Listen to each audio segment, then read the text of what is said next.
एक समय की बात है। एक बार गौतम बुद्ध अपने शिष्यों के साथ कहीं जा रहे थे। रास्ते में जाते टाइम संध्या हो गई तो सबने मिलके वहीं पे विश्राम करने का डिसीजन लिया।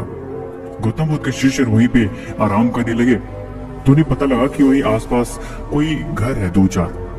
गौतम बुद्ध ने बोला कि जाओ कुछ खाने की सामग्री लेके आओ। गौतम बुद्ध के शिष्य निकल पड़े।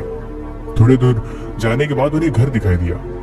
उन्होंने भिक्षा तो मांगा लेकिन उन्हें पता लगा कि असल में वो घर किसी वैश्या का है। वो कुछ बिना लिए वहां से वापस आ गए। लेकिन वैश्या जब तक दरवाजा खोल के बाहर आई तो उसने गौतम बुद्ध उनके शिष्य को देख लिया था। असल में वो वैश्या गौतम बुद्ध की बहुत बड़ी भक्त थी और वो मनी मन उनके अनुसरण करती थी, उनके बताए गए मार्गों पे चलती थी।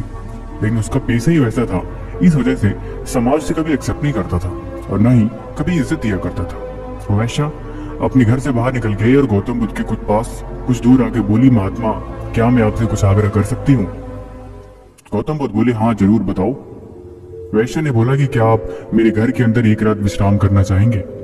ये सुन के सारे शिष्य हैरान रहे कि ये क्या बात कर रही है। उन्होंने गौतम बुद्ध से आग्रह किया कि प्रभु आप प्लीज इसे नजरअंदाज करें। ये बहुत ही एक नीची गिरी हुई एक वैश्य है, इसकी बातों में ना है। गौतम बुद्ध ने बड़े ही प्यार की तरफ उसकी तरफ देखा और बोला कि मैं तुम्हारी बात जरूर मानूंगा।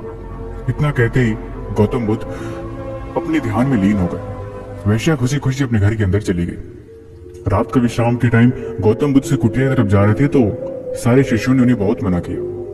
उन्हें बोला, प्रभु आप ये क्या कर रहे हैं? ये बहुत अनर्थ हो रहा है। समाज आपको कभी माफ नहीं करेगा और हुसमाज आपको अच्छा बोलेगा। आपकी शायद बुद्धि खराब हो गई है प्रभु। गौतम बुद्ध ने कुछ नहीं बोला। वो सारी रात उसी कुटिया में ही विश्राम किया। लेकिन जब सुबह हुआ तो सब हैरान रह गए।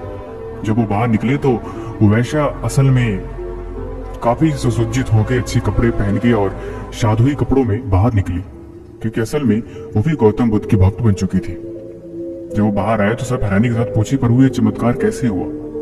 गौतम बुद्ध ने बताया कि असल में इसका जो भी पेशा है, इसका जो भी धर्म है, इसका जो भी कर्म है, उस सबसे भी बड़ी बात यह है कि इसके अंदर एक इंसानियत है। जब एक अच्छा इंसान बुरे कर्म कर सकता है तो बुरे कर्म के रास्ते पे जिसका जो कर्तव्य है उसके अंदर भी भक्ति है, उसके अंदर भी एक समान रूप से इमोशन है। इसीलिए इसके अंदर की भक्ति इसे हमेशा सत्मार्ग पे चलने के लिए प्रेरित करती रहती है और ये अपने इस धर्म के चलते सही रास्ते पे नहीं जा पाती।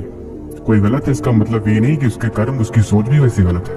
कभी कभी इंसान के धर्म कुछ ऐसे बन जाते हैं कि इंसान वैसे हरकतें करता है, जैसे एक मछली मारने वाला या फिर एक बढ़ई जिसका काम ही है हत्याएं करना या फिर जिसका काम ही है मीट मछलियों की सप्लाई करना। भला उसमें भी भक्ति का एक भाव है, लेकिन इसका मतलब ये तो नहीं कि हम उससे गलत ठहरा लें। इतना सुनते ही गौतम बुद्ध के सारे शिष्य शर्मसार हो गए। उन्होंने उनसे माफी मांगी और वो अपने अपने रास्ते पर चले गए।